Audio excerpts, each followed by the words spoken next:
What's up and welcome back to Kinda Funny Games Daily for Andy's birthday, Friday, February 16th, 2024. Come to me, camera. Come to me. I would love the camera to stay there the entire show. Why did it not move, you know? I'm Tim Geddes, and I'm joined by the new face of video games, Blessing Adeoye Jr. Good morning, Tim. It's always something here, but like it always gets me. It's always something random. It's something new. Yeah, and I feel like it always is something new for me. Yeah. Right? Yeah, Like I think the only consistent things is like one of the smoke machines working. Right? Yeah. Like that's the consistent okay. way. It's like, all right, cool, that happens. But yeah, it's always something new, which is hilarious. I'm so tired of it always being something new. I know.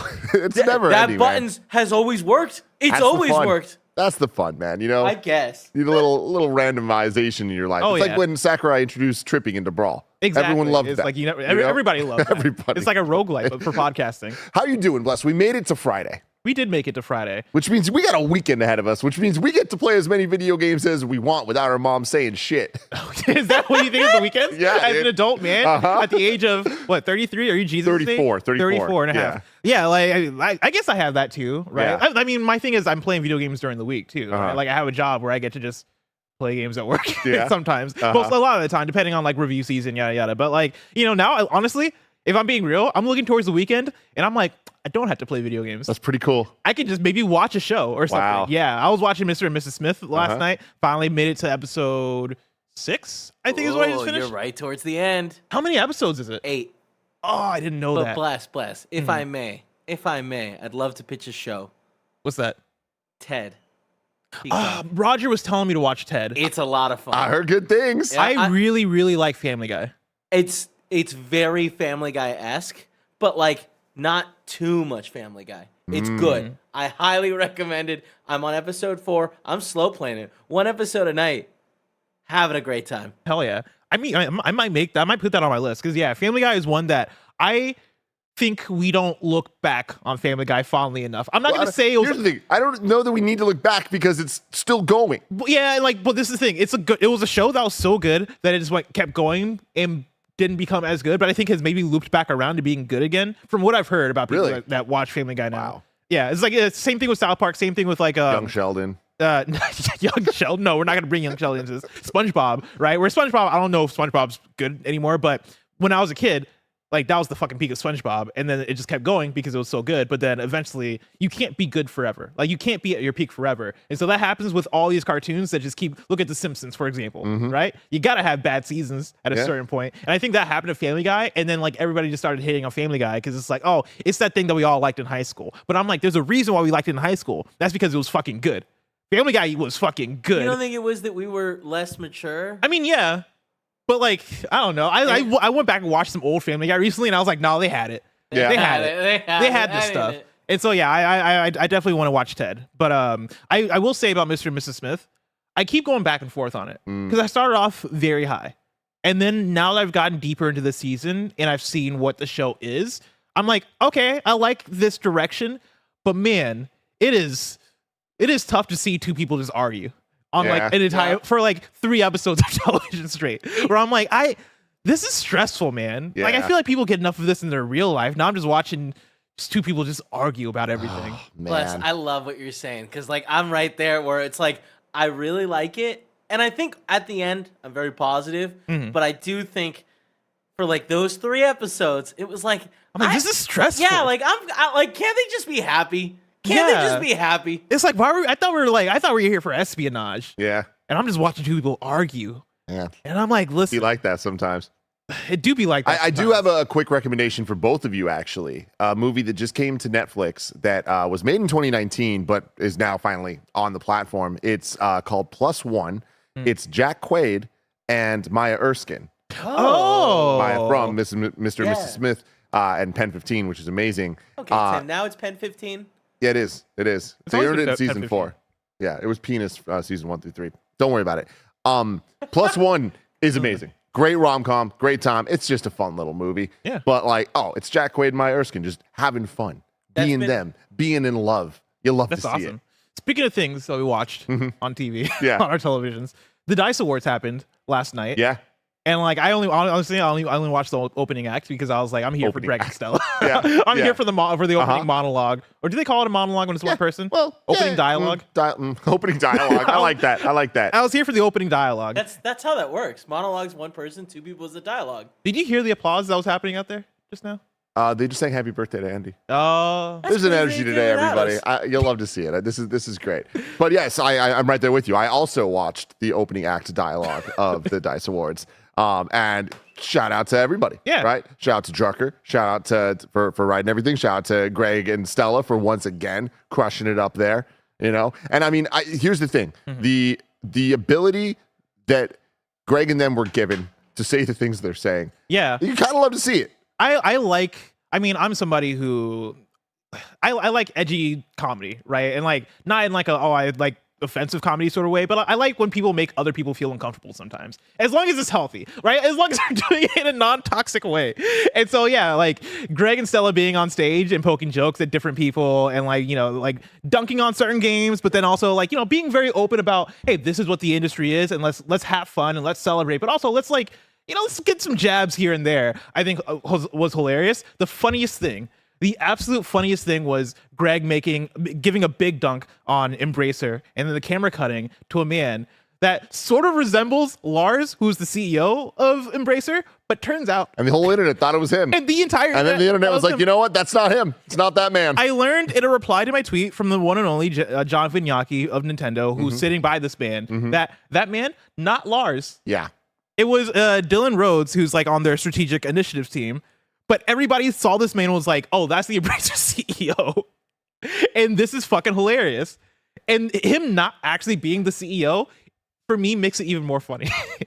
I hope that man is okay. I hope that he doesn't feel bad. And I hope that he's not, you know, thinking himself that he is one of the worst people in the world. In your opinion, do I delete the tweet? Because I just screenshotted it and I just said, No, you have this the context though. You This is like comedy gold. the reply of everything. But now I think knowing you're this isn't fine. Lars, I'm like, I don't want this man to get malice from people. Well, then I mean, yeah. But I also I do have the reply. Yeah, I think tweet. the reply makes it okay. But anyways, yeah, Dice happened. Shout out to everybody. They killed it. And if you didn't watch it, I highly recommend you at least watch the opening bit because it was very good. Yeah. And very entertaining. And I think that it's really cool to see.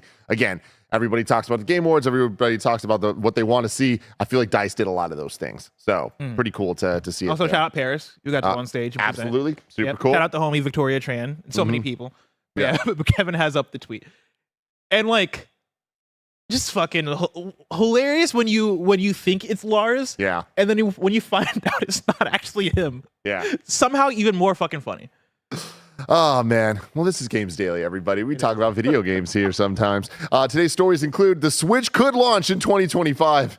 Insane. Oh, no, bless. A Respawn Mandalorian game. Oh, yes, bless. go. And more, because this is Kind of Funny Games Daily. Each and every weekday, we run you through the nerdy news you need to know about live on YouTube, Twitch, and podcast services around the globe. If you love what we do, please support us with the Kind of Funny membership on Patreon or YouTube to get all of our shows ad-free.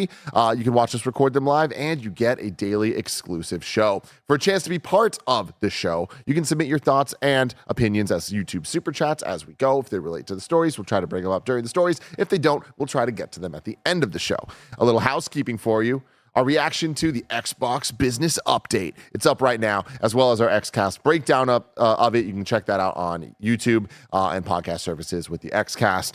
But another one I'd recommend watching. I feel like we had a really good discussion on the XCast, breaking down our thoughts on what Xbox talked about and kind of where we kind of see the future of Xbox going to an extent. So definitely check that one out. 2 drops are on the merch store, Kind of Funny Broadcast and the Cozy Collection, which is a mega hit. Like, there hasn't been a day in the last couple of weeks that I haven't seen somebody in the office wearing one of the Kind of Funny crew necks for the Like the new ones? yeah, which are dope as hell. They're in? No, it's just the sample ones, and a bunch of people got Oh. samples, but not everyone. Yeah, yeah. I was about to They're coming, be like, though. yo, They're who keeps taking the smalls? Because I'm the one small person in this office. I was about to be mad. So funny. Well, you can go to kindoffunny.com, kindoffunny.shop to get all of those right now. Today is the last day that you'll be able to get these. So if you want any of these things, you're going to have to go kindoffunny.shop right now. And then kindoffunny.com/store also works. Yeah. Okay. This link just really threw me off. It's the sad Andy that really gets me. Sad Andy. Oh, he goes half you hover over That's him. model Andy. He's trying to look all Look, sexy. he's so sad. And then bam. I like how with his when best Andy wants to be friend. sexy, he just looks at the floor. It's like, oh, what's that? Who is that, man? Oh, man. Thank you to our Patreon producers, Carl Jacobs, Streaking Ain't Easy, and Delaney Twining. Today, we're brought to you by Final Fantasy VII Rebirth and Factor, but we'll tell you about that later. For now, let's begin with what is and forever will be the Roper Report. Time for some news. We have 5 stories today. A baker's dozen. That was powerful, Kev. I liked that. Story number 1, Nintendo Switch 2 could now launch in 2025, it is claimed. This comes from Andy Robinson at VGC. Nintendo's next console could launch later than expected in early 2025, it's claimed. That's according to Brazilian journalist Pedro Henrique Lute Lipe, who claims in a new Oxstick Control video that he received the information from 5 separate sources. According to the sources, they're working on games targeting Q1 2025 to launch alongside the console itself, which has internally slipped out of a previous 2024 target. Previously, VGC reported that Nintendo was targeting a launch for its next console in late 2024, per development sources. This was later supported by other outlets. 2 development sources VGC spoke to on Friday indicated that they were working on Switch 2 games planned for release early next year, but could not confirm if that meant a later than expected launch for the console itself. Although the company's yet to comment publicly, Nintendo's Switch successor was widely expected to launch this year. Then This is a new one that I just added. Eurogamer also put up the report saying that the Nintendo Switch 2 is now slated for Q1 2025. They've said they've heard similar whispers as referencing this VGC article and Pedro Henrique Lipe, who was the person who was talking, the Brazilian games journalist talking about this. Eurogamer has heard similar whispers from across the industry sources this week, though has not been able to concretely substantiate them. Switch 2 had previously been widely tipped to arrive later this year, but a move to the other side of Christmas into early 2025 would mean more time now for the console's launch lineup to be readied while keeping its launch within the next financial calendar. all right, man, a lot to talk about here. A lot to talk about. Let's starting from the top. I feel like me and you are both surprised to hear. Yeah. I'm surprised in the sense that, like, obviously, whenever we talk about reports, rumors, rumblings, all this stuff, it's always subject to change. And there are a billion reasons why these things can change, right? And, like, based on all this, even based on, like, the way Eurogamer's talking about it here, right? Like, I think Nintendo wanted it to come out this fall. People wanted or expected it to come out this fall, right? But you're launching a new console, so you have to launch it when you're ready. I guess where I want to start with you, Tim, is, like, are you fully on the train now that this is 2025, not coming in this fall? I mean, these type of reports coming from the people talking about it, I'm like, oh man, like that. This is coming from somewhere where there's smoke, there's fire, you know. So it's like I'm right now as sure as I was yesterday that it is going to be 2024. I'm a little less sure now. Like I feel like it's a little bit more 50-50. We'll have to wait and see. I will say that, like, our thinking it's on 2024 was based on murmurs going around, Yeah. like people saying things, but like, more than that, though, it was just based on us expecting it, based on I the think life cycle, and reading timeline, the tea leaves also of just, like, the games that are announced for this year. It doesn't feel like this is a, like, Nintendo Switch 1 focused year, right? Like, obviously, I talk about the 4 Horsemen all the time, which I don't know if it's succeeded beyond 4 at this point, right? But, like, Princess Peach Showtime, Paper Mario 1000-Year Remake, Mario versus Donkey Kong, Luigi's Mansion 2 Remake, right? Like, these are games that feel like they're signaling the end. Yeah, and and they again, can still signal the end if this is, let's say, next February or March. totally. But I think that's the interesting part of this conversation is we know those games, and that's pretty much it. Like, and again, that's still a sizable quantity of games compared to how Nintendo in previous generations has kind of had its end of life moments, right? We're talking about a remake of one of the best games ever made with Paper Mario. Something that someone's looking forward to, I'm sure, in Luigi's Mansion, and Peach, which, like, I think actually has Could be potential really to be cool. a super cool, fun new game from them.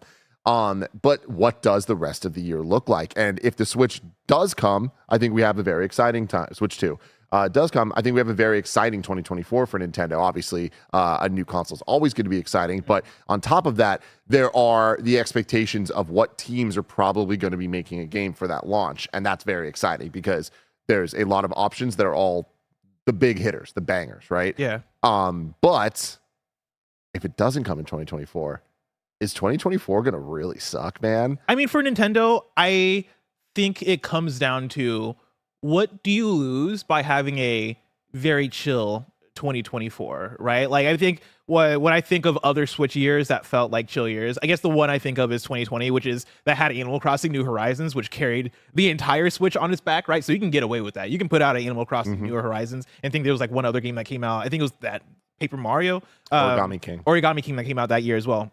Right. But like that was another year that felt like a down year. And they got through it probably because Animal Crossing sold, 50 million copies now. Right. And like really, really held it on its back. When I look at this year for the Switch, I look at it and it is job done. We did the thing. We're putting out a few last titles for the Switch. Right. I think Nintendo's still going to have maybe a couple of things this fall. Maybe they're not the biggest. I wonder games. though.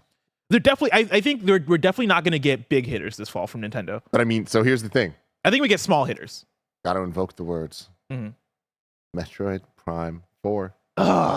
See, Right? Like, I immediately want to say no, but also I guess so. Like if Nintendo's view of it is that we announced this game as a Switch game and we want this game, like we want to honor that promise, then I could see that happening. But also at that point, if we're this close to Switch 2, why not just make that a Switch 2 cross-release if that's coming in 2025? Yeah, it's interesting, man. The Metroid of it all makes this like I think so much more layered of a conversation. But I will say, for right now, the games that we know are the ones we just talked about, the Horsemen. What's interesting is we're still expecting a direct this month. Like the latest conversation now is Pioro, the like known leaker or whatever on Twitter, was saying that from what he understands now, what Jeff Grubb was saying yesterday about the direct being postponed to get away from the Xbox thing sounds like it was true. And so it sounds like next week will be a partner showcase. Yeah. So with that in mind, it's like, okay, we're probably getting Hi-Fi Rush. Yeah. We're probably getting other third-party type games to fill out the next couple months of the Switch, if not the rest of the year of the Switch. And then there's another big thing happening in like 2 weeks, Pokemon Day. Yeah. They always do Pokemon Day at the end of February, and they will announce something. They're like, we're kind of overdue for a Pokemon announcement. We don't know what the Pokemon game is going to be this year. Let's go Johto. And Let's Go Johto is a possibility. A Legends game is a possibility. And I feel like Legends probably is the thing I would bet on the most at this point. Or a Gen 5 Black and White remake of some sort. Whether it's the shitty, brilliant Diamond Shining Pearl type remake, which I hope it's not. I hope not. Or if it's something more. But we'll get a Pokemon, I imagine that'll be this November. So I do think it's like, all right, okay, we can start piecing out this year for Nintendo. And it's not completely empty, but it is a lighter year. Yeah, which I think is okay when they're about to launch a Switch 2. Totally. Right? Like all hands on deck for that. Cool. Like let's ride out the rest of the Switch. Let's give people what they want. But I feel like for Nintendo, it is already, we delivered on this platform. We delivered on this console, right? Like obviously we want every year to be exciting. We want every year to have something. And 2024, if we're talking about what we're talking about right now, Peach Showtime, the other Four Horsemen that we talked about, a Pokemon game, right? And like doesn't have to be the biggest Pokemon game. It could be a Let's Go Johto. It could be a Legends or whatever, right? If you're putting that out in the fall and say you have maybe a couple of third-party things that come out in the fall, maybe like there's a Sonic game or something like that, right? That like is able to fill in those gaps. You then ride out until let's say March, and then you launch big in March that has the big Mario title, right? Let's say Mario Kart that has maybe a Metroid Prime, right? That has like the big Switch 2 launch lineup that you want out of that. I think that's a sound plan, and I think that makes sense. It's a bummer because we want the bangers. Yeah. But I think for Nintendo consoles live and breathe off of their titles, like off of the lineup that they have with them. And I think because of that, you gotta make sure we're hitting. Like you gotta make sure when the Switch 2 comes out, you got bangers alongside of it. I'm so with you, and I think you're spot on that the launch of the Switch 2, the most important thing is they get it right. It's not getting it done soon. Like it's them making sure that everything's lined up and that they're launching at the right time, and with the right cadence of launch titles and then follow-up titles for the launch window and then hopefully beyond. I do think when we're talking about Nintendo, especially as we're jumping cross-generation here, there's a lot of questions. There's a lot of a need for momentum from them that I feel was one of the biggest factors in the Switch becoming such a success. Launching with Breath of the Wild, the gimmick of it being portable and dockable totally worked. And then that was followed up with ports of all the Wii U classics that people missed out on or double dipping on it, mixed in with Mario Odyssey and these other like huge titles, but they were coming out so frequently that like there was always something to play. And that lasted for a very long time. And that kind of the drought, quote unquote, which was like the least drought Nintendo's ever had, but still the slowest period Switch has had was Animal Crossing, which is the biggest moment Nintendo ever had. So it's like it wasn't slow at all. Like they sold so many new systems, so many things, and then after that they had another kind of like run of great games. But we haven't seen that switch back to the teams that worked on those kind of first. And that's the titles. thing is, I think that's what we're gearing up for, right? Like when we talk about the way Nintendo operates, right? Let's say Tears of the Kingdom as an example. There were all the stories and reports about how Nintendo sat on Tears of the Kingdom for like a year just doing polish. Hey, we want to make sure this game is a banger. We want to make sure that like this game is as polished as possible. And Nintendo has that luxury because they're Nintendo. They own the platform. They can take their time. They also have another like a stream of games that's consistently coming out. And so I think if it comes down to, let's say, the first year of the Switch 2 or the first few years of the Switch 2, right, trying to make that bangers, I think you hold as much stuff as possible and go, we got to make sure that the first 3 years of this thing is filled with month to month, like you're getting your Marios, you're getting maybe a Metroid Prime, right? Like you're getting this constant stream. And if that's in sacrifice of like what this year might be for the Switch, I could see that being the case. One thing that I also want to mention too is like there's still the rumors of Twilight Princess and Wind Waker, of course, too, and like those could be Switch titles that come out this fall. I think that they do. I think that Nintendo wants to have a Zelda every year.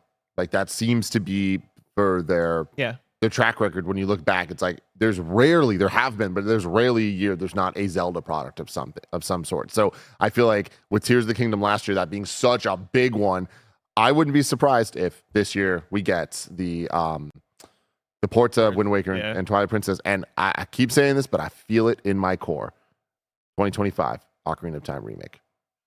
I wish, man. I'm telling you, man. I don't know, because I think and like you know more about like what teams are at Nintendo or not, right? Like, are we not overdue for a Link's Awakening remake type thing? Yeah, potentially, but like that team could be working on some like a bigger thing. Like like if I remember correctly, it was that same team that worked on Ocarina of Time 3D on 3DS. Because what I would love out of a Cadence, because we just got Tears of the Kingdom. Like I'm not hungry like that, right? If you give me next year at Switch launch year, right, a Link to the Past remake stylized like the Link's Awakening remake, or at least something that is, it doesn't have to look like that, right, but something that feels like it is being taken and added in like a lot of charm to it, right? Just some kind of remake, some kind of restylization of it. I feel like that right there is a banger. I feel like that right there is getting people hype and getting people excited. And then maybe 2020, what year are we in? 2026 is when you come out with like an Ocarina remake, or even 2027, right? Like I feel like that is I wonder how far along. I got a few questions. How ambitious do you go with an Ocarina of Time remake? Is it a reimagining? Are we like adding in more story, more cinematic to it, like, or are we just straight up remaking it? Because then that's two different scopes we're talking about. Yeah, I don't know. I do think bigger. I think more remake than remaster, because they've already remastered it. But we've had this conversation a couple times on the show, but there's so much evidence of Ocarina of Time remake being a good idea. And I think that that is backed by Nintendo investing in Zelda, making the movie, Nintendo understanding what they have now with Breath of the Wild and Tears of the Kingdom being such mega hits and undeniably the most popular Zelda thing to ever happen. And they did it. What was the oldest, most popular thing? Ocarina of Time. When they go back for the Lego sets, they're doing a Lego set of the Deku Tree from Ocarina and from Breath of the Wild, right? That makes me look at it and go, this is how they value Zelda. They value Ocarina of Time. That is the thing that they're going to go back to. And we haven't went back to it for a long time. The game came out in 1998. 2012 or 13 or whatever it was, we get Ocarina of Time on 3DS. We're that far away, right? Like, I feel like it is time for them to go back to that. And we've seen them go back to so many of their other games recently, with Wind Waker and Twilight Princess and Skyward Sword, of giving them the HD treatment. I think that it really makes sense. And especially when you look at what I was talking about, the momentum that Nintendo needs to make Switch 2 the success that Switch 1 was, which they have not had yet. They haven't had the DS to 3DS, Wii to Wii U. There's the fall off after the major win that they had with the first one. I think they're going to buck that trend. And I think a big reason that they didn't buck that trend with those first examples I gave is they didn't have the games to be able to follow up and replicate the magic of the original system. I think Ocarina of Time remake is the type of like, holy shit, I need a Switch for that type banger. On top of a potential Metroid Prime crossover thing, a new 3D Mario / Donkey Kong potentially, a Pokemon that actually runs well, an Animal Crossing. We gotta like. Jeff Grubb with like Game Mess. I think it's Game Mess Mornings. It's whatever he does with Mike Minotti, which might be last of the Nintendogs. Yeah, he does this thing where like they both do like Mount Rushmores for different categories and then tweet them out and be like, all right, which one has the better one? We gotta like do like what is the Switch 2 launch window lineup gonna look like? And like me and you come with different launch lineups and go, all right, like what do we think this is gonna actually be? Because like if we're gonna break it down. You want Mario Kart, I feel at this point is a given. I feel like you're going to launch the Mario Kart for like the bigger casual audience. Like this is the catch-all game. But then you need the hardcore thing, which I think is split between that's both though, man. A Metroid Prime. But like Mario Kart is like here's the thing. When you're talking about launch, are you literally talking about launch day or are you talking launch window? Because I think I'm saying first 2 to 3 months. Because I think the most important thing for Nintendo to do is to not blow their load and to spread it. Oh, God.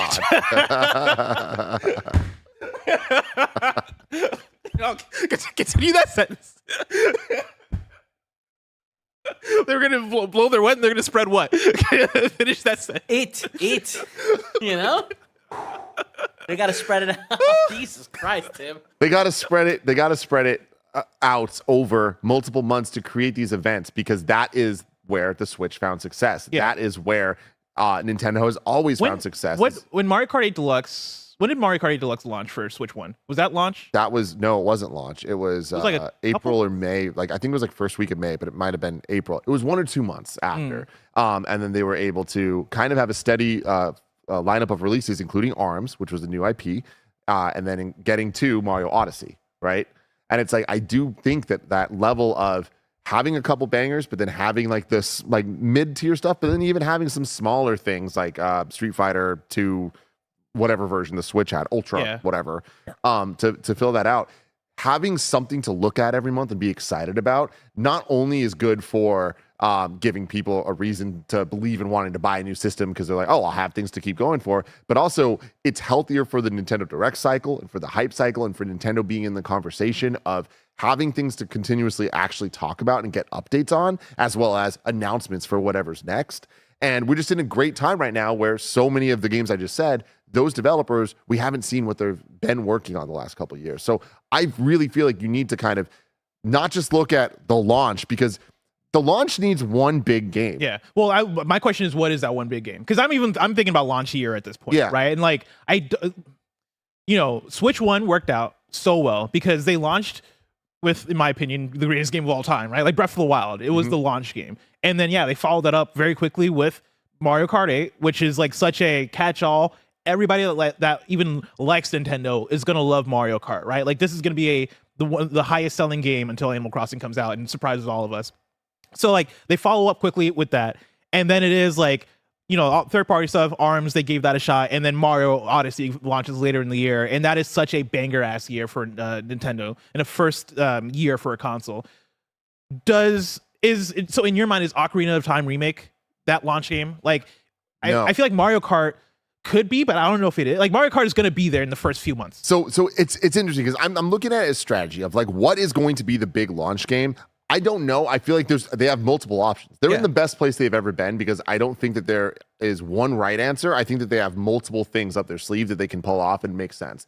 The placement of Metroid Prime 4, I think, is like the biggest question mark. Do you think Metroid Prime 4 could be that game? No, I don't. Me neither. And that's what makes this a little like complicated. Which like with these like the way we're talking about today's story, is Metroid Prime a Switch game?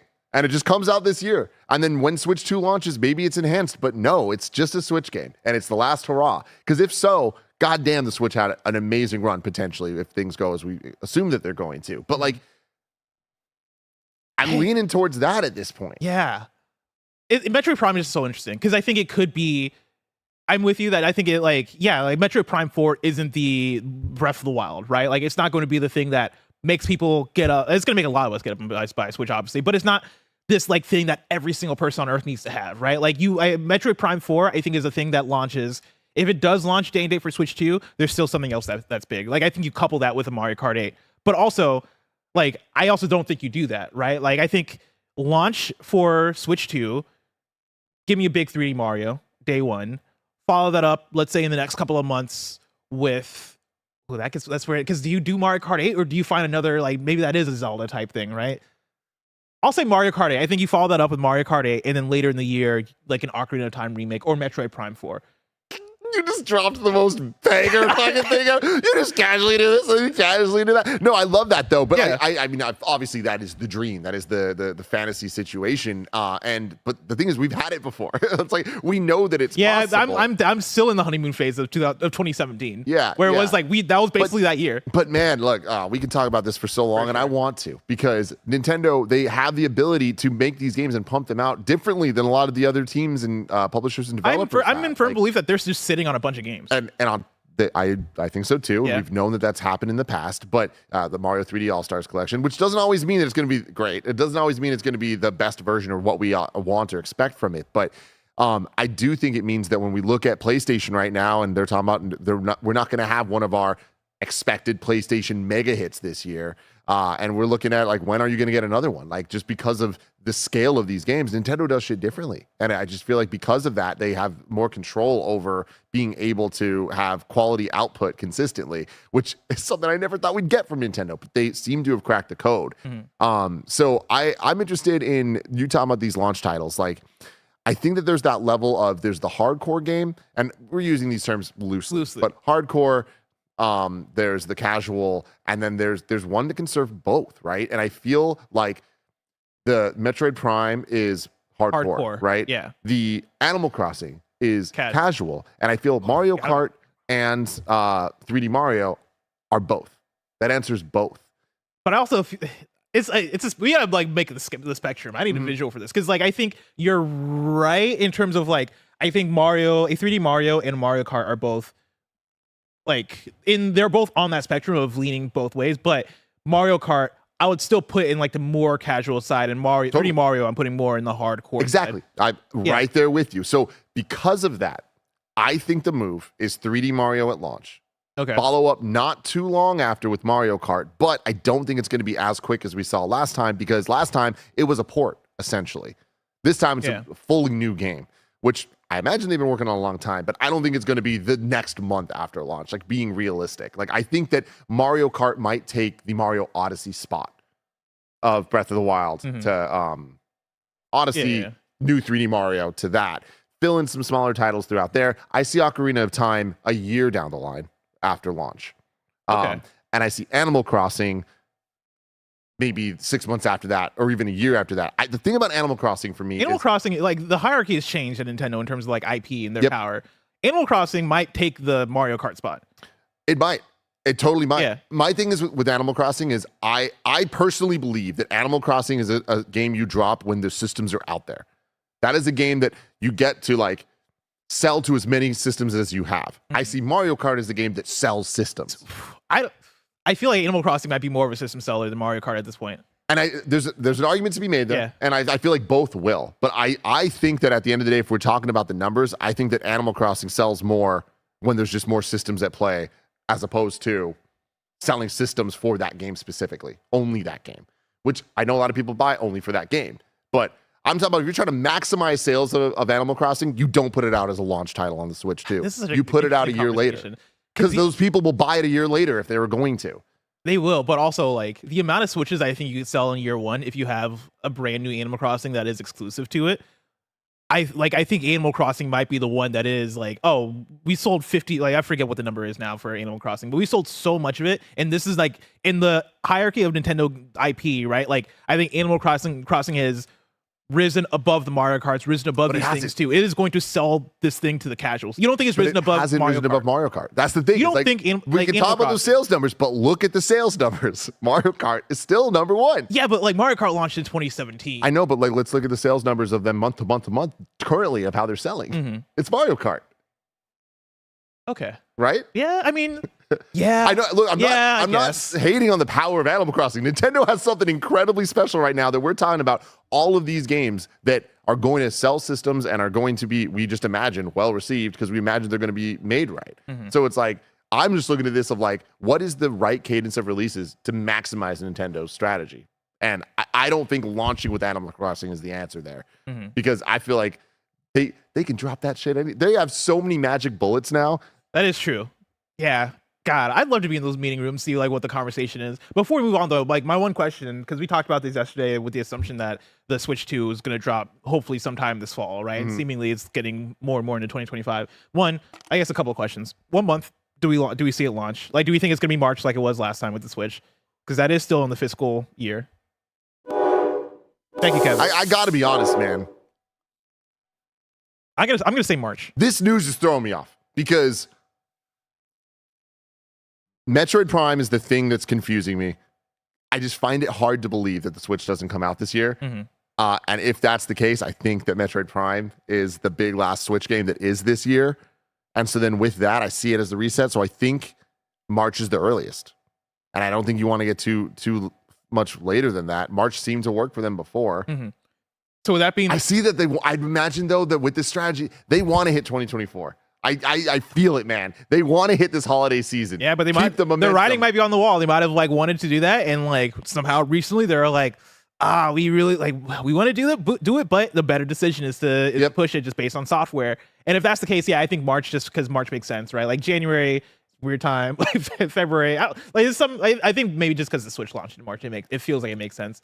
And also, it's that last month in the fiscal year, so you still get to like count that in your numbers. And then now this upcoming fiscal year and the one after that are both going to be fucking bangers for you. Well, here's the thing, Bless. Yeah. We're gonna know within a month, Weeks, probably, yeah. because I imagine no matter what happens at the Nintendo fiscal report, And that's my next question is, now what is the cadence of announcements? Do you do it exactly the way you did it last time? Because that worked so well for you. I mean, yeah. I mean, yes. If this is 2025, I think it is direct. They talk about it in the next few weeks of like, hey, we have a console coming out next year. And then you think this fall is when we get the reveal of it?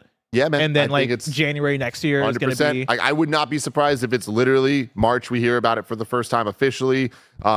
October we get the reveal. January we get the like blowout, and then it comes out in March. Having said all this, man, I really feel like I still believe in my core that the Switch 2 is called the Switch 2. It is just a follow-up to the Switch 2. They're just going to want to do what they did. Again, a smart strategy. I think it's going to work. And sticking with that, I don't think you need all of those reveals because we already know what the thing is. So I don't know. I think it's going to be the Switch 2 in spirit.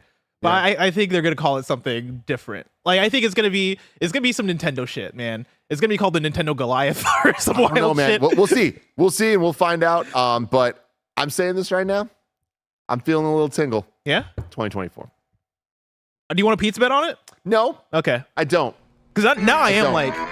I mean, how do we have all these graphics? Where did this come from? Why is Spider-Man 2 on screen?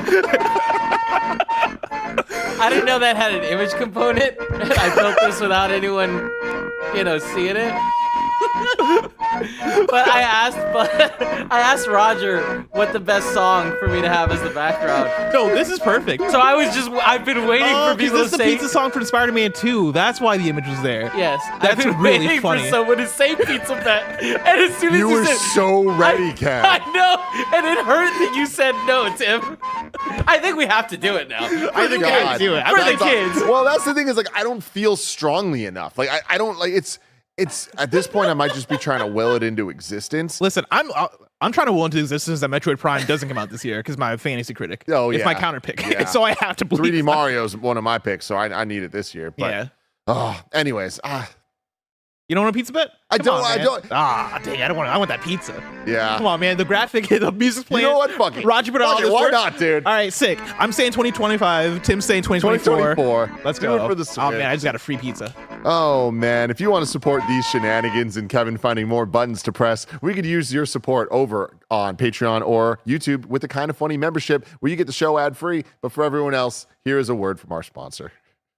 We are brought to you by Final Fantasy VII Rebirth. Final Fantasy VII Rebirth is a standalone game that welcomes fans and newcomers alike. You don't need to have played Final Fantasy VII Remake or any other Final Fantasy titles to play and enjoy Final Fantasy VII Rebirth. The combat is not traditional turn-based and has more action-focused gameplay, with even deeper improvements since Remake, with new synergy attacks and team-based combos. And there are large open sections to explore, with Cloud and his comrades venturing across the planet, their fates unwritten, making every step in the expansive world outside Midgar fresh and mysterious. And of course, there are dozens of mini-games. There's a story recap video of Final Fantasy VII Remake for those interested in learning more about the story so far, and those looking to experience Final Fantasy VII Remake fully can pre-order the Final Fantasy VII Remake and Rebirth Twin Pack, which includes the game plus the DLC episode intermission at no extra cost. You can download and play a demo of Final Fantasy VII Rebirth right now on the PlayStation Store, and you can pre-order the game in the link in the description. The wait is almost over. Final Fantasy VII Rebirth is out February 29th. Get hyped. This episode is brought to you by Factor. Factor's delicious, ready-to-eat meals make eating better every day easy. Wherever tomorrow takes you, be ready with pre-prepared, chef-crafted, and dietitian-approved meals delivered right to your door. You'll have over 35 different options a week to choose from, including keto, calorie smart, vegan plus, veggie, and more. What are you waiting for? Get started today and have a feel-good week of meals ready to go. 2-minute meals allow you to fuel up fast with Factor's restaurant-quality meals that are ready to heat and eat whenever you are. Factor's less expensive than takeout, and every meal is dietitian-approved to be nutritious and delicious. Get as much or as little as you need by choosing 6 to 18 meals per week, plus you can pause or reschedule your deliveries anytime. No prep, no mess meals. Factor meals are 100% ready to heat and eat, so there's no prepping, cooking, or cleanup needed. Head to factormeals.com/kindafunny50 and use code kindafunny50 to get 50% off. That's code kindafunny50 at factormeals.com/kindafunny50 to get 50% off. I want to read a couple super chats before we get into story number 2. Delaney20 says, happy birthday, Andy. It's my birthday tomorrow. I hope that everyone spreads the love and good vibes today. Also, February is not the worst month, Joey. There you go. There we go. Respect for February. James Collar Wait, hold on, says, Bless, what do you think the worst month is? The worst month? Yeah. I'm not a big fan of August, but I think that's just because of back to school, which is funny because I don't go to school anymore, so I shouldn't. Yeah, that's interesting. I shouldn't mind August. Back to school is not Hate. an exciting thing. New clothes. You I get to see if guess. your friends are still alive. But I have this depression when I think about like going to like buy school supplies. You know, being in Walmart, looking at the notebook section, I'm like, I ah, do fuck. know that feeling of like, I don't want to buy a notebook that I'm gonna like fill out way through the year, stop caring about. Yeah. it's so funny because like I always was so excited about back to school shopping. Yeah? Well, for clothes for sure, but mainly for the like actual school stuff, Mhm. because in 3rd grade I got a Trapper Keeper, like those binders. Yeah. It was Sonic the Hedgehog with Chemical Plant Zone on it, and I thought it was the coolest thing ever. And in my mind, I was like, oh, this is what school supplies is. And every year I thought there was going to be a new Sonic thing, and there wasn't, and that bummed me out. But I always remember that one. See, I wish I had that. For me, it was like just buying these composition notebooks, and I'm like, why? It's boring. Yeah. Black and white, fucking weird ass design on them, Kev, can you Google Sonic Chemical Plant Zone Trapper Keeper? and also I'm a just composition finna- notebook. Thank you very, very Wait, much. What was the other one, Bud? Just the composition notebook. Oh, The Harriet the okay. Spy. James Collar says, Hi-Fi Rush and Grounded confirmed launch titles for Switch 2, LOL. I don't think so. I actually think we're going to get those on the Switch a lot sooner. Yeah, I would imagine those come out Yeah, on the Switch. this is it. This Yeah? is the exact Oh. one. Holy crap. You know what? I guess this would have got me hype when I was 7 years old. Dude, this is nice because he's playing it. And Yeah, he's but the giving you a weird thing, thumbs up. if I remember correctly, like the controller he's holding is like some AI shit where it's like Oh yeah, it's it's got the backwards. it's got the 3 buttons in the middle of you'll see, which is not. Yeah, it's right? really That's not right, It's just not right? canon. Dude, speaking of AI, I saw a video of some puppies playing in snow yesterday, and I Sora. did not know for a very long time that was AI. It's Yeah, It's gotten Sora's- scary. Sora is I'll- crazy. It's really scary. There's a lot going on the last day with the AI stuff. But like, if you look at those videos of the puppies, they always end up having too many legs. Like, look at it and like they'll move around and like, See, Yeah, but who's what paying what messed attention me like up is that somebody tweeted it with like the caption of like, we gotta make this illegal or something, and I was like, what's wrong with dogs playing in the snow? I was like, is the snow bad for them? I was staring at it for a good 20 seconds, being like, what's wrong with this? Like, why are people so mad about the dogs having? They look like they're having fun. Fun. And I learned that those dogs don't exist. It is scary out there. Crazy. Those dogs don't exist. We haven't talked. I don't know if you guys saw this, but there was a TikTok going around about the Puppy Bowl and the like incredibly sad tragedy thing that they brought up, where it's like they introduced this dog. I didn't know the Puppy Bowl isn't live, right? Yeah. But they introduced a dog, and they were like, "This is let's call him, I don't know." Fuck, I don't want to pick Spike. Let's call him Spike, right? Yeah, I like this Spike. is Spike. He's so cute. And then at the end of the Puppy Bowl, they were like, Spike passed away a day ago or something. That's like the game show where like it was like guess the song. It was like the Shazam game show where like a guy like guessed the song. It was like toward the end and like won the game and they're all celebrating and like the music was playing and all this stuff. But it was just a great time. And then the credits were like in memoriam of that guy that just won. Like he passed away after winning. People in chat, if they've seen it, they know exactly what I'm referring to. Wild video. Wild thing that happened. Be safe out there, everybody. The Cronenberg says, is it true we still get that big direct in March? Or Thank you, Kevin. or Yeah, this is, wait, this is the exact composition. Why'd they all look like this? What was the point? I don't know, man. Why were they all designed like this? And Yeah. why did we have to get those specific ones? Yeah. Les, do you Did you ever know see that- Harriet the Spy? No. Was that like a little above or older than you? That name sounds really Michelle familiar. Trachtenberg, So who now? the girl from Eurotrip. No. Wow, man. I got nothing for you. Man. The girl It was from Eurotrip, the- and you don't recognize that, huh? The debut of Hey Arnold. It was they played a short of Hey Arnold before No way. Harriet the Spy. It's really cool. Yeah. It's like when they would play like Kids Next Door shorts on Cartoon Network. Kind of like that. Yeah. Yeah. And then Yeah. they made But the Harriet show. the Spy, she was a little kid spy and she had one of those notebooks and she made it cool single-handedly. Are they making a new Harriet the Spy? Shut the fuck up. I think they already Apple did. TV Plus orders Beanie Feldstein What? to lead the Harriet the Spy series. That's what's his name? Jonah Hill's Yep. sister, Yeah. who was in Booksmart. Uh-huh. All right. Super cool. Super cool. Let's get to story number 2 here. New Jesus, report. really? Yeah. We're having fun.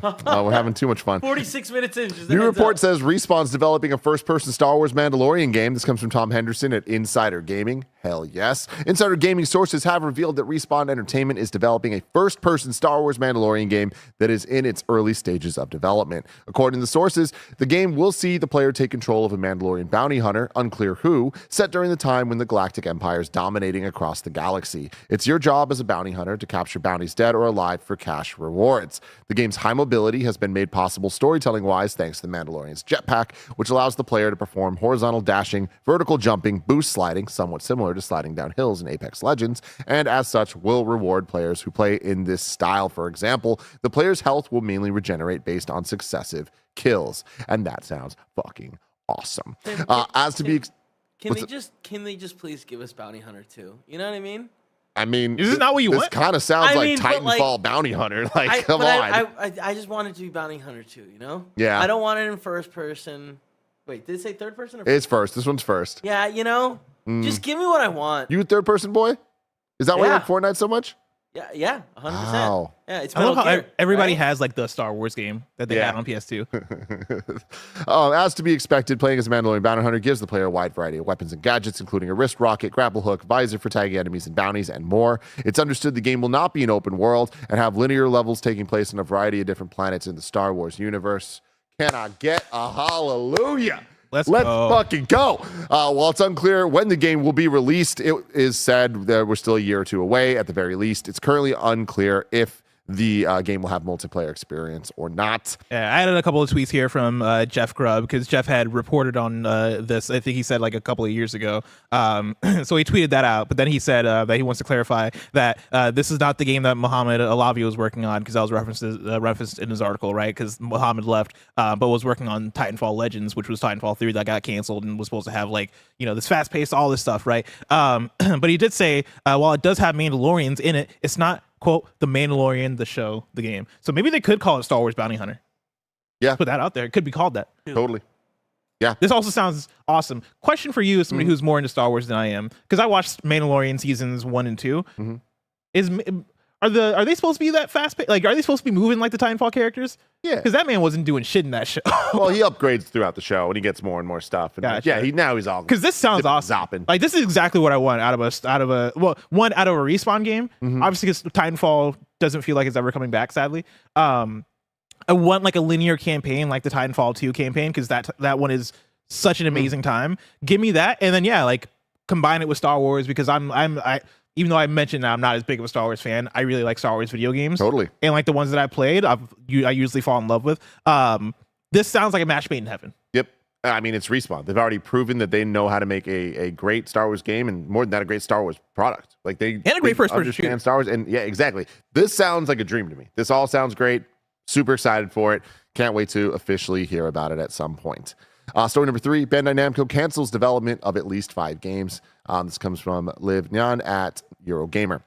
Bandai Namco's revealed to cancel development of at least 5 projects following a review to implement stricter standards and emphasis on quality in its upcoming games. This shit's just going around, Bless. There's a conversation to be had here about Square, Bandai Namco, even looking at PlayStation, how it's put its all the statements it's been putting out of like, everyone's looking at their shit and like, yo, less is more here. Yeah. Right? I mean, I think part of it is they're losing a lot of money. And so they're like, oh, we just got to, anything that's more different or a change of like things that we don't know is going to work out, let's get rid of that shit. Because Ubisoft is the same thing too, where it's like, yo, we're just going to do Assassin's Creed and Star Wars now. Yeah. I forget who, well, I guess Embracer, but Embracer is a whole other thing. But yeah, I think everybody's just like, fuck, we got to tighten this shit up. Yeah. Which I think on the output side could be good, right? Like on the worker side, layoffs, all this shit. You got to hope that they're treating those workers with respect and like putting people on different teams, doing all that shit. But as we've seen around the industry, that stuff's a bummer. Yep. The information comes from the company's latest financial report for Q3 of 2024, which contained changes to its projections of profits and sales for the full fiscal year. The Tekken 8 and Elden Ring publisher lowered its projections for profits due to valuation losses. These losses include loss on disposal of titles following a review of the composition of the titles within the next midterm plan in mind. In a follow-up Q&A session, the Bandai Namco spokesperson confirmed at least 5 other titles under development had been canceled alongside the decision to end support for online games and other projects subject to this disposal. Bandai Namco revealed it has implemented stricter standards for proceeding with development and said it's looking to build an optimal and well-balanced title portfolio in the upcoming years with an emphasis on quality. This could include strategic worldwide titles and casual titles for light users, the company added, as it seeks ways to optimize releases amid longer development cycles. Sorry, those are a lot of big words. It was, man. I was Some keeping up. business shit, yeah. Yeah, like, I mean, I think in terms of the output, this is going to be overall good news for what Bandai Namco's games look like, because Bandai Namco is a company, it's a publisher we don't talk about as much compared to other ones, even though they're a big major publisher, right? And like when you look at the big shit they're publishing, Elden Ring, Tekken 8, right, which just came out, like there are big bangers coming out of Bandai Namco, but at the same time, when you look through, a lot of the stuff also does feel like shovelware is almost too harsh, but it's like is this mid-tierware, like the Naruto games and the Digimon stuff, like they have audience. There was a Jujutsu Kaisen game, I believe, that just came out that fell very flat, and it's like, ooh, like you mentioned the Naruto games, it's like these should hit, like these should, and it feels like they're almost being put out just to be put out. Like even the Naruto fans, I know it's like, all right, we used to like Naruto Ultimate Ninja Storm, but now it just feels like fluff. Now it just feels like we're getting more just for the sake of getting more. And I think if you can tighten that up, I'm on the Bandai Namco like games page right now, and I go through and I'm like, you know, Ace Angler Fishing Spirits, Ace Combat 7, right? Big one. Armored Core, sick. Bankaitos, which I know some people like that remaster. Black Clover, Code Vein, right? Like Digimon's Story, Cyber, like they're just putting the good ones on here. Let me go on the Wikipedia. But yeah, like I think with that, there's so much promise in terms of like the good shit that Bandai Namco puts out, but also it just feels like there's a lot of other shit that exists there too that you don't necessarily need to do. Yeah, totally. Bandai Namco is very interesting. I mean, like they've even partnered with Nintendo, like with Smash Brothers. Like it's kind of wild to think that Bandai Namco helped make Smash Ultimate and Smash Wii U. Yeah, you know. Story number 4. Embracer CEO says layoffs are something that everyone needs to get through. This comes from Marie over at GamesIndustry.biz. The Embracer CEO, Lars, who was not the man at DICE last night, said that the current reduction in workforce at the company and across the industry is, quote, something that everyone needs to get through. Later adding that the group's strategy has been to cut the things that have, quote, the lowest chance of success going forward and to only keep the most iconic studios. But they got rid of Free Radical. This conversation was part of the Q&A portion of the company's earnings call yesterday as it announced its Q3 results. Answering a question about the underlying games market, he said that the whole industry has been feeling a, quote, significant shift since last summer. More or less all companies are going through a restructuring program. There is less investments made from the industry into content. I think the underlying consumer market is solid and still growing, but the underlying changes, there's a lot of underlying changes made to the industry that obviously affects all of us in the industry. I think looking at the 8% reduction in workforce at Embracer, there's obviously, I don't know the number for the whole industry, but I think it's something that everyone needs to get through. I mean, as I said, it's more driven by the overinvestment in the previous years because everyone just put all capital into gaming, perhaps a bit too much capital in a few instances. Like what? Who could have thought? Who didn't see this happening? I mean, as I said, it's more driven by the overinvestment in the previous years because everyone just put all the capital into gaming and perhaps a bit too much capital in a few instances. Which instances do you think he's referring to here? Do you think they're talking? Do you think he's talking about himself? Yeah. And Embracer, the teams that they acquired and then shuttered. Like, yeah. That's wild. That's a wild way to talk about it, man. And what sucks about so much of these stories and like when they actually come out and say things, it's like they're just saying facts. Like what he's saying isn't wrong, but that's the problem is that what he's saying is right. Yeah, it's like okay, like yeah. The part that I see here, right, that stands out to me is him talking about. I think the underlying consumer market is solid and still growing, but the underlying changes. There's a lot of underlying changes made to the industry that obviously affects all of us in the industry, right? Like I still don't get how volatile everything is, especially for Embracer. It's because Embracer, like when you have a consumer market that is solid, they shot for the stars. It's like over risky moves were made, and that like were clearly overly risky, and were made for ultimate payoff, and they whiffed it. Yeah. I mean, this goes back to yesterday on the Xbox business update where Andy was talking about like some of the things they talked about in terms of addressing layoffs, but then later on in the thing talking about like, oh yeah, but Game Pass numbers are up. And I look at this and I'm like, the underlying consumer market is solid and still growing, but you're like shutting down all these studios. You've already laid off 8% of your workforce, right? You're talking about how like this is a thing that you just need to get through, and you're citing all of these turmoils that your company is going through, and the people that are mainly feeling it at the company are thousands of workers, and not the people who made these bad decisions, right? You're just there being like, oh well, it's something we got to get through, and it's like, bro, like, come on, man, like, what the fuck are we talking about here? So, man, perhaps there's some overinvestment in a few instances. Yeah. That's crazy. Why? Perhaps there was. Perhaps. I did find the actual list of Bandai Namco games, by the way, and I like it tells more of a clear story when I go through of like, obviously Tekken 8 just came out, but then you had Naruto, Cross Boruto, Ultimate Ninja Storm, My Hero Ultra Rumble, you had Armored Core 6, Sword Art Online, Last Recollection, Park Beyond, Blue Protocol, and the list goes on of like just a lot of video games. There's a lot, man. A lot of video games coming out of Bandai Namco, and so I understand the idea of wanting to tighten that up. Yeah, Bandai Namco's big. But if I wanted something smaller, like the smallest news stories I could possibly find, where would I look? You would go to the Wii News channel, where we cover all the small news items you need to know about. This song just does something to me. Little news story for you from VGC. From Software has acquired full rights to the Elden Ring trademark from Bandai Namco. Uh-oh. I mean, I was like, fuck. We could have used that. Oh, let's bring things back. Yeah, it's like, oh shit. Wait, actually, no. According to a recently unearthed U.S. Patent and Trademark Office assignment document, ownership of the trademark switched between the companies in March 2023, about 13 months after the Blockbuster game's release. I saw something. I think this first started to pop up yesterday, and I saw like, I think it was Sony was one investor, and I think there was like another investor. It might have been Tencent or somebody that like those investments helped to then get back that Elden Ring, or to acquire the Elden Ring IP from Bandai Namco. So it was kind of like a group effort of, hey, let's put this into From Software's hands, which is interesting. Very cool. Yeah. Every Smash Brothers character now has amiibo that you can go out and buy. Kevin, you can bring up this tweet. That'd be fantastic. It's just wild to see all of these different amiibo together. That the commitment that Nintendo made to these toys to life that somehow is still going is wild. Do you think there's somebody on Nintendo's team that's like, why did we do this? Like, this has been 10 years of my life. Like when like Patreon, if it's like we have like some kind of like thing we need to send to everybody, and Joey's like at her desk trying to figure out logistics. Do you think there's like somebody at Nintendo that was like, fuck, all right, cool. Now with every DLC, now I got to figure out how to make a Banjo-Kazooie and get the rights to sell it. I mean, that's the thing, is I do feel like at a certain point it was a labor of love and a passion project, because there's there was so much more commitment to Amiibo than I would have ever foreseen across so many of their games, even like some smaller titles that were like, okay, you're really doing this. But then you look at Smash Brothers and they made a character Amiibo for every character, including Cloud and Sephiroth and Sora. It's like, it's wild to look at this, man. And like, they just went so hard, and it's just. Do you think Switch 2 has Amiibo functionality? I don't.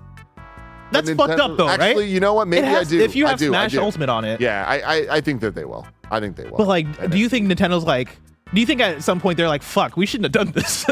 like none of our games use Amiibo anymore. But they do. That's the thing. Like a little bit. But that's all that it needs. Like, I feel like it serves the people that they're trying to. I will say, I don't think that now that the Smash is done, I don't foresee Amiibo being something like new Amiibos. New Amiibos. But I think that the NFC. I'm not a scientist here. Yeah. I don't think adding NFC is going to really like that's like a big raise thing. the cost too much. I think it just kind of like is built into the tech. I'd love a report to come out that's like, yeah, like Switches cost $150 more because of the NFC functionality. Yeah, exactly. But they can't go back on it. And then Skull and Bones is out today, everybody, on PC, PS5, and Xbox Series X. Happy birthday, Andy Cortez. That one is for you. And also Mario versus Donkey Kong. He almost got you. He almost got Mario versus Donkey Kong is out on Switch today. Kevin wrote banana. Mario versus Donkey Kong, Banana Nana edition. It misspelled banana. No, it was on purpose. I thought it would sound like more like of a gimmick. You know what's funny, Kev? Yeah. I was about to just read it. Like, I would have just read it, but I was like, more caught off guard where I'm like, that game doesn't have a subtitle. Like, it wasn't that. It was just the fact that I was in my own nerdy ass head of like, there's no March of the Minis was the sequel. Like, I'm a fucking goddamn nerd, man. What a show this has been. We did pretty good. We got through a whole bunch of news stories a lot faster than I expected to towards the end there. I thought this was going to be a 10-hour show. No, it was a lighter news day. Yeah. So we have super chats though. So I want to keep going through some of those. Brandon says, yo, Bless, bring that energy from the podcast with Andy. Oh, like the KFG. Did you listen to KFG earlier in the week? I heard stories, but I haven't actually seen it. It was a very good episode. Yeah. Yeah. But like, it's that thing where you can only do that every now and then. You know, I can't bring that for every episode. No, it has to be a special We've had some good ones this week, though. That's the thing is, I was telling Andy and Barrett off air, right? I saw Ben Hansen tweeted out over the weekend that he said Friends Per Second is the best video game podcast right now. Mm-hmm. I heard that and I was like, I'm gonna take that personally. Yeah. Or I'm gonna bring in an energy this week. Good. Into KFGD. I'm proud of you. It's been a fun energy. Because KFGD needs to be the best video game podcast. I obviously respect FPS and I actually love FPS. Friendly rivalry. You know? Oh, it's nothing friendly about it. Nothing. Fucking kill them. Skill up, show up, and let's fight. All right. He's a big, strong dude. He's a very big, strong man from Australia, so he would probably body slam me. I like it though. I feel like me and Jake Baldino are like actually the same person in a lot of ways. I feel like we will cancel each other out. I would have to take on Lucy. Yeah, I think. Yeah. And then send Greg after. Good luck, man. I don't know. Yeah, I feel like me and Lucy are evenly matched. I feel like it would be like when like Goku fighting Vegeta in Dragon Ball Z. Yeah. It'd be the thing where we do all the punches and kicks real fast. Meanwhile, like you guys are over here fighting the other guys. I mean, slow. I kind of like this though. You lose. Me fighting Lucy? No, well, just more as a concept. But you and Luce, me and Jake, and Greg and Ralph. Yeah. Oh yeah, Greg and Ralph. Yeah. I feel like that's the matchup right there. I don't know. Should we do a creator clash? Fucking pay-per-view. Let's do a creator clash. What else we got here? Ponus Prime says Mario Kart 9 needs to be Super Crash Bros, all Nintendo characters, and with them just finishing Mario Kart 8's course packs, I still think it's 2 years away at least. It's interesting, man. I don't know. We'll have to wait and see. The thing with the Mario Kart team is they made ARMS, or they ported Mario Kart 8, they made ARMS, and then were silent for many years, and then all of a sudden we get all these booster packs coming to the Mario Kart 8, all the DLC. That stuff's done now though. So yeah, I feel like with that, it's like I also just can't imagine that took their entire team's energy and everything for the last 5 years or so. So I think Mario Kart 8 is way sooner than I would love, and I don't know what show this is or what form. Maybe it's a kind of funny stream. Like me and you, to play like separate Nintendo executives and give our pitches for the Switch 2's first 2-year plan. I love this. And go, all right, this is launch day, launch window, first year, second year. Let's just shoot fake directs. That'd be sick. I would actually love to do a fake direct. Yeah. We got to figure out how to do this because I think me and you could break it down real well. That's great. And in terms of the Smash Brothers type thing of everyone is here, I do think that they'll do that to some extent, but like I don't think you get rid of the name Mario Kart.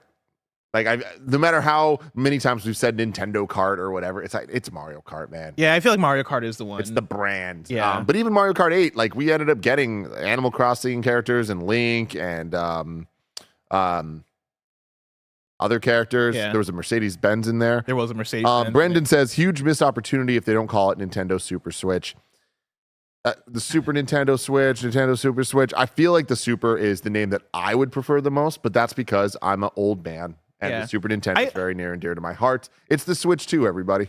I think these are cool names. Like I think I'd be like I like how they sound. I just think on the marketing side, Wii U, man, that just tainted everything. Where I think you can't run the risk of people not realizing it's a new console, new platform. I will say I'm so with you, and I think that in my argument, I know we're going long, but I need to fucking say this. I really believe it's 2 because I think that is the best way for them to explain what this is. I think Switch 2 is the closest. I don't think they get cute with it though. Yeah. I think if you're gonna Switch 2, if you're gonna commit to the Switch branding, this is the next. It has to be the Switch 2, right? But I do think that there is a difference between Super Switch and Wii U. Wii U, people are like, what the fuck is U? I don't understand what's going on here. Super Switch implies it's better. Everybody's like, oh yeah, Super. I get what that means. I think so though. I think it's like it's a better Switch, which I think is Yeah, but like even I look at that and I'm like, all right, so like a Switch Pro, or like is this a new console, or is this a like half thing? I'm I with think you gotta man. commit It's fully. Switch fucking 2, You gotta everybody. commit fully. Ty Hendo 717 says, are you guys going to cover the $680 million lawsuit against Activision because of Call of Duty? I am unfamiliar with what you were talking about. Is this like with the FTC suing them again, or not suing them again, but like kind of going back and being like, we got to talk about this again because we talked about that, but I don't know about the big lawsuit over Call of Duty. Let me know, chat. I guess that's a year wrong, maybe. Also, I have a piece of advice for people who write in with that kind of stuff. Link an article because it's really easy to like click over to an article and go, oh, this is what we're talking about. Voss says, if it's March, will GTA overshadow Switch 2? And does it need GTA? I like this question. Oh yeah, it's good, dude. I don't think you put a GTA out in March. I think GTA is a fall title. I agree. Yeah, and so I think the way next year goes is Switch to, let's say, in March, and then GTA sometime in fall. That said, if they somehow came out in the same, let's say, 2-month span, what happens? Like, does the world end? Like, I mean, yeah, this is a brave take, Bless. be brave. I think Grand Theft Auto is going to be the biggest thing in the world. You think bigger than a new Nintendo console? I do. I mean, like jokes aside, I don't even think it's going to be close. I think GTA it's the thing. I don't think you get possibly bigger than that. I think a new Grand Theft Auto is as big as The Force Awakens for Star Wars. Okay, but a new Nintendo console is as big as a Nintendo console. You know what I mean? Like, Yeah. I think I like this thought exercise. So say, this fall, October 3rd, 2023, both companies happen to announce their things at the same time, not realizing that the other already has a date, right? And they're both announced for March. GTA 6 is coming out in March. Nintendo Switch 2 is coming out in March. Yeah. Who moves? You think Nintendo moves because of Grand Theft Auto? Real talk, I don't think either move. I think that they both. You think they just happen to come out at the same time, or no, you think they come out at the same time and they just deal I don't with think that either of them would move.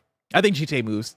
GTA. I think GTA moves for a new Nintendo console. Oh man, no way, dude.